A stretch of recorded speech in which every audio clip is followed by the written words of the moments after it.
چون که سوئد مریم سر شده هوارم خنک شده عذاب کشیدن. دوستان عزیز برای شما گاز فیلتر را یافتم با نرخ 650 سومن 750 سومن. در شما چی میدونید چی در کار دوستان عزیز؟ فقط بالون گاز در کار خانه را اد دوشی نوسترویکا کروناسترویکا حالی لوبایتشه اد دوشی چینی گفتی یا گپا کی همین یخ گرم میکنه. خلاصه دوستان عزیز توصیه میتیم اینا 650 سومن مایدش کالونش 750 سومن.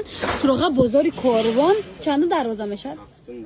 هفتم دروازه آخره ها طرف پزای کو دوستان عزیز کانتینر 16 و 17 ها دستافکن نیز همچنین دوستان عزیز دارن. نشدی دستافکن میتوانید در واتساپ روی اکران بنویسین. شما در سوئد در کار هستید چون که میگفتم سوئد نیست شما در گاز فیلتر را پیشنهاد میکنیم. مرحمت رقم فروشنده در روی اکران معلومات بیشتر رو نیز از خودی فروشنده میگیریم به ضرر خیف نیست. خلاصه خونهاتون گرم کنید دخترکو.